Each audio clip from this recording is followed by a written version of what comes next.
for the like IR spectrum questions will be posted on I can do that tonight after we're done here. I have a lot of work to do afterwards, so I can just post them while I'm doing stuff. I have to make a PowerPoint for tomorrow. So that's kind of like the biggest thing like I need to cover. Cause like that's kind of what I feel like most scared by right now. I feel like everything else is kind of like boom. So yeah, just kind of want to review that. I was like, if not, just hoping to like watch like a bunch of videos on YouTube on how to do it and try to like review that. So yeah. I will post some in the ones from last night too. So thank you. You're welcome. Okay. So I think everyone is more or less back here, and I believe I'm recording. Am I recording? Yep, I am recording. Yep. Okay, so in IR, Duis tells you to draw your 3000 line, right? Correct. Okay, yeah. we will do that. I will teach the her style. I can do that. So what does that 3000 line tell me as I put it straight up? SP3, right? SP3, that's it. If it makes you feel any worse, I already predicted what molecule this is when I looked at it right away. Knock it off. What's the next thing we're going to look at? Our OH. Okay, so we have an OH. Is there anything that we can eliminate, or are we not yet? Can we get rid of? Oh. Can't you eliminate the ones with the triple bonds because there's no SP? Are you sure about that? No.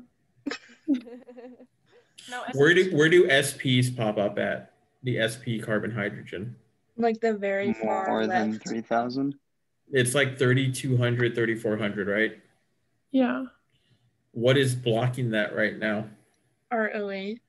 Yep. So sometimes this is something you have to be aware of, is that sometimes a functional group, because it's got such a huge peak, could be blocking it, right? But that is where you see the SP carbon hydrogen. What other peak will you see in an alkyne? SP2? No. Oh. Alkyne is still SP.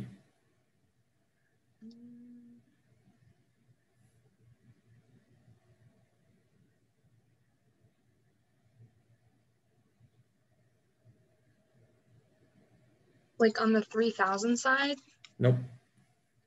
Is it a triple bond carbon? Yep, you can see a carbon triple bond at 2200. Is that to a C or an H? That's a C triple bonded to C. So can we cross out number 4 then? You can cross out number 2 right off the bat, right? Does that make sense? Yeah. Yeah. Okay. So now when we have, what is different? If we look at 4, what should we have for 4? Are you familiar with the C triple bonded N? Does that make sense to you, or are you not familiar with it? It's a probably weird, on the chart. It is, but there's something else there that might help you. We all know that this has to have an OH, right? So this is here, and then this is here, right? What else would this peak have? At like 16 to 1800, do I have anything there? Is that a carboxyl? Yeah. So a carboxyl has 2 peaks. One for the OH at 3400, one for this carbonyl part at like 16 to 1800, right? So this peak is not showing up. There's nothing there. You would have to have something there around 1700. So because you don't have anything there, I can eliminate this. Does that make sense? What bond would that circle that's missing show? It would be like if you had a peak like this. Remember that big deep one that you have at like 1700? That's what that carbon double bonded. A carboxylic acid shows that carbon double bonded oxygen and that OH peak. You don't see that here. So that's why I can clearly state that that one has to be eliminated. Are you guys okay with that? So the 1700 peak is a C double bond O? Yep. And since there's not one there, right, there's no peak there, that bond is absent. So this is the trick for doing IR, and this goes to you, Melissa. IR is nothing more than functional groups. The presence or the absence will confirm something, right? The presence of this giant peak here, right? That tells me I have an alcohol. So this, that, and the other, right? But I don't have this peak at 1700. That absence tells me that it cannot be that one. Okay. The presence of this peak tells me I have an alkyne. So that eliminates 2. So now that just leaves 1 and 3. So if I were a betting man, and I am, which one would you guys choose? Best bet. 3. I would choose 3 because I don't see any peak for that carbon hydrogen there. I can't prove that that's there. That peak is at like 3,400. So maybe you might see it. It'd be like around here, right? If it was there, we don't see it. But again, that alcohol could be blocking it.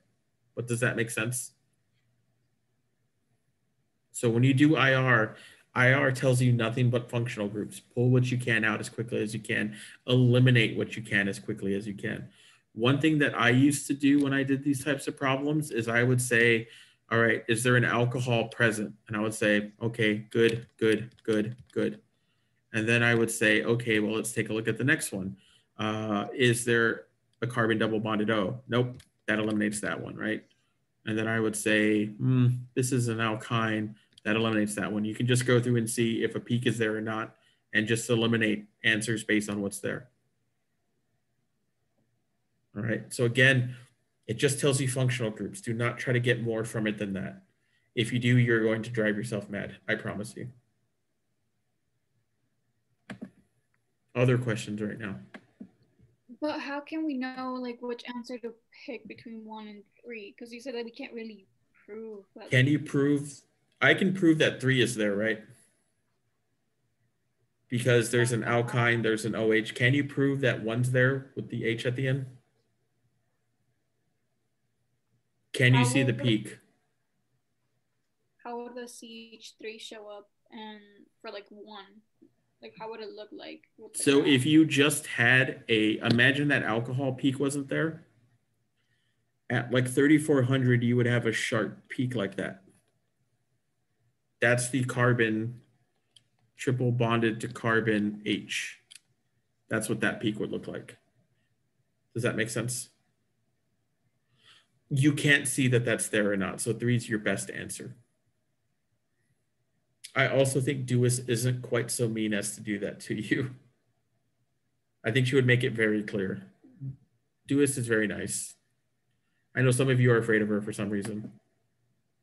I actually love her. She's amazing. She's really great. Her office is just this wonderful like mess of stuff. I don't know if you've ever been there to her office, but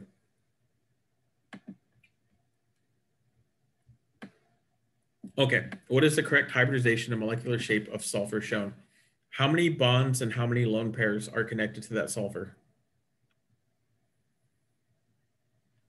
2 bonds. 2 bonds and 2 lone pairs for a total of 4. 4 electron groups. So if I have 4 electron group, what's my hybridization? That's going to be sp3. sp3, because I need an S, a P, and a P. sp3. All right, so I can eliminate 2. Right, so now if it's sp3, sp3 can be tetrahedral, it can be trigonoplanar, or it can be bent. Can't be linear. So which of those is it going to be, tetrahedral or bent? Bent. It's going to be bent. That's the memorization. Remember last year when you guys begged me and said, please don't make us memorize these things from the table? And I said, you're going to need it someday. Some of you mocked me. I still have your table. Good. I still have the table too. It's on my desktop. Excellent. Okay, E. Which statement best describes the hybridization of the indicated bond? So what type of bond is that? Single? Double? Triple? It's a single one. So what type of bond is it? Sigma or pi? Sigma. Yep. Because, in case you don't remember, single sigma s orbital double pi p orbital. That's where that comes from. So now I know that this is a sigma bond. If it's a single bond, it's a sigma bond. So eliminate that. Eliminate that. All right. So now, what is the carbon on the right? What is the hybridization of that carbon? sp2. I'm at this carbon. Isn't it SP3? It is sp3 Oh, because I'm sp3. attached to 3 hydrogens and then to this carbon. So it's going to be sp3, right? So I know it's got to be an sp3 carbon. I can eliminate 3 because it says sp2, sp2, so I know that that's wrong. So I know one side is going to be sp3. All right, now let's take a look at this one. How many things is this carbon attached to? 3. 3 things, so it has to be a what hybridization? SP2. sp2. So now 4 is going to be my correct answer. Does that make sense? Yeah. How are you guys feeling now? I honestly feel fantastic now that I've unlocked the key of understanding the sp3 and sp2 stuff. Okay. And then this is scratch paper. All right. What are the keys to victory that I told you today? First and foremost, don't spend time and your patience and your energy on problems that are time consuming or you can't solve. Move forward, right? The only way that I would say stay is if you couldn't come back to a problem, right? But that's not going to be an issue here, right? Are you guys doing this in person? No, but we can It's on Zoom. backtrack. Okay. If you can backtrack, just go and solve the problems you know how to do. Like I told you guys, you got to be little rats. You got to nickel and claw and grab for every point like you're just this pre-med major that wants to get the highest grade you can. Answer the questions you know how to answer first. That use that as a confidence booster. Say, I know how to solve this. I know how to solve this. Don't know how to do that. Time consuming, time consuming. Get through the ones you can get through quickly. Next thing, whenever you are doing any type of naming or drawing a structure, what were the one thing I told you guys to always, 2 things I told you guys to do. 1, be consistent. 2, number your carbons so that whoever's grading your paper can see what Bella's thinking. You can see what Cole's thinking, right? They can see what your thought process is.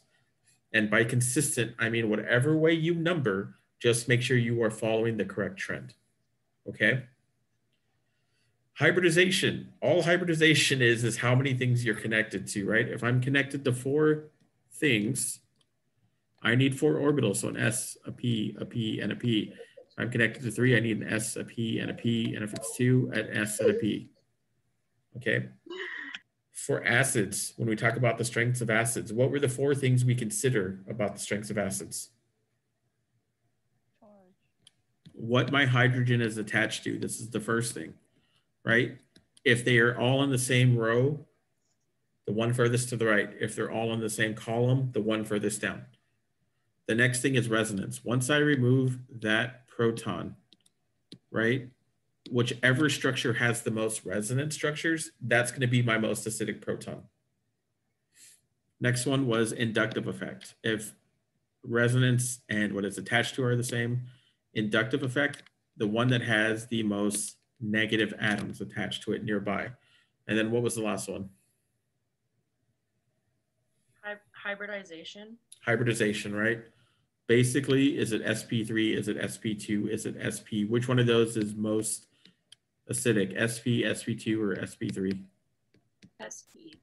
sp. The more S character I have in my hybridization, the more acidic it is. When you're doing arrow pushing for resonance, where must your arrow start? At a pi bond or a lone pair? Yep, so a pi bond, so a double bond, a triple bond, or a lone pair, right? Where is the one thing that you cannot move in a resonance? Sigma. You cannot move a single bond. Single bonds, sigma bonds cannot be moved in resonance, right? When you're doing mechanisms like the acid base arrows, you can do that then, but if it's resonant, you cannot break a single bond. And above all, what is the one rule you must always be mindful of when you're naming things, drawing structures, doing arrow pushing? What was the one rule that I said trumps just about everything else? Octet. Octet is the law of the land. Okay, you want to make sure you can go under the octet, right? You can have 6 things, like 6 electrons, but you can't have 10 for carbon. You can't have 10 for oxygen and stuff like that. Okay, other last minute questions that you guys may have. I've got a quick one. Mm-hmm. For the attached part of the ordering, let's say you had oxygen and chlorine, and that's like what you were between. Does right to left or up and down? Up and down takes precedence. Okay. But in this, yeah, because if you think about OH versus ClH, this is going to be anywhere between 5 and 15. This is going to be -8. So HCl is a very strong acid. Does that answer your question? Yes. Okay, and finally, IR. All IR tells us is what? The Functional structure groups. things. Functional groups. That's all it tells us is functional groups. So go through and draw your 3000 line. Look for the OH. Look for the C double bonded O. Look for those things that pop at you, right? If they are there, then your structure has to have them. If you look at your structure and it has a functional group, but you don't see the IR peak, then that can't be it. Does that make sense? The peak being there is proof that it exists. The absence means that it cannot be there in your molecule, right? Always think about that. How are you guys going to do tomorrow? You guys are going to kick ass tomorrow. That's how you're going to do. Be confident in yourself. Trust yourself. Take your time. Know that you know more chemistry than you do. If today is the first day that we are meeting, or yesterday was the first day that you're meeting, and you go into the test tomorrow and you get a 50%, fuck it. Shrug it off. You guys are going to do better. If I have to again, like I did in the spring of last year, I will pick up your lifeless corpses and drag them across the finish line to B's and A's. I will help you guys get there, okay? Don't worry about one test. It doesn't define who you are as a person. It doesn't define who you are as a chemist. It doesn't define how you're going to do in this class. It's just one test. Don't stress about it. If you mess up, as soon as the test is over, we're going to dust your hands off. We're going to dust you off, and we're going to get you and say, this is where you went wrong. And the next time you do it, you're not going to make those mistakes. All right? No matter what happens, proud of you guys. You're doing your best. I want to hear that when that test is over, you guys fucking killed it. And if you didn't, I want to hear, fuck, I messed up, but we're going to do better. All right? So do your best tomorrow. Let me know how you guys do. I will start posting these videos because I think I have like 12 that I need to upload onto YouTube because they're all like 40 minutes. But I will start uploading them and the ones from yesterday too. So if you have any questions, feel free to reach out to me and I will answer them. But good luck tomorrow, guys. Thank you so much. You're welcome. And this happens every week. So we will keep going over stuff. Thank you. Thank you. Okay. Thank you. Have a good rest of your day. Please have a great night. Yeah, it It's was great late seeing there, you guys so- again. It's only 11:15. I'm so tired. It's okay. Yeah. Oh, also the like I think the biggest takeaway from Dr. V's lesson today, guys, is just don't get it wrong. Yeah, do it Yeah. right. Just like look at the problem and you just get it right. So. Well, I don't think you guys were all here for that, but when I took organic as a sophomore, I only missed 5 points the entire year. Wow. Wow. Not all of us did like the whole textbook in the summer before taking it. So I'm sure that You helped. you have to want it, Yeah, or A be super test weird. that A too. test doesn't define us, so. That too. Yeah. You guys are doing fine. I'll see you guys later. Okay. Bye. Thank you. Have a Bye. good night. Thank you. You're welcome.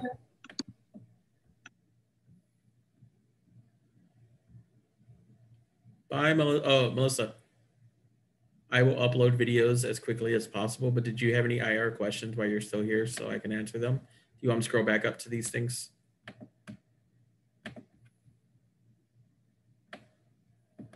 If you're talking, you're muted. Oh my god, I didn't even realize that. But no, I think I'll just wait for the videos and then just try to watch other Okay. stuff. So the one thing we did talk about, right, is just look for peaks, right? So if I look at this one, what do you see immediately? OH. OH. Mm-hmm. Then there is that other one, towards like, oh yeah, I mean that one, of course. Those are like, that side is sp3. Yep, and then you kind of have like an sp2 here. It's like, yeah, right? This is not a carbon double bonded oxygen. that's not it. Because remember, it has to go down. It goes down about as far as that alcohol. Oh, okay. So then what is that then? It's something else, but don't worry about it. But if you look at your formula, how many oxygens do you have? 4. I mean 1. 1, right? So that oxygen's being used in the alcohol, right? Yeah. It can't be the carbonyl. And then since there is another, since it's an OH, you only have 5 hydrogens bonded to the carbons. Okay. Yep. So then just, take your time. Melissa, I know you worry, but I know you always do a good job in the end. Honestly, it's really hard to believe right now, if I'll be completely honest. What's going on? If you want to share, I can sit here and just listen to you. And let me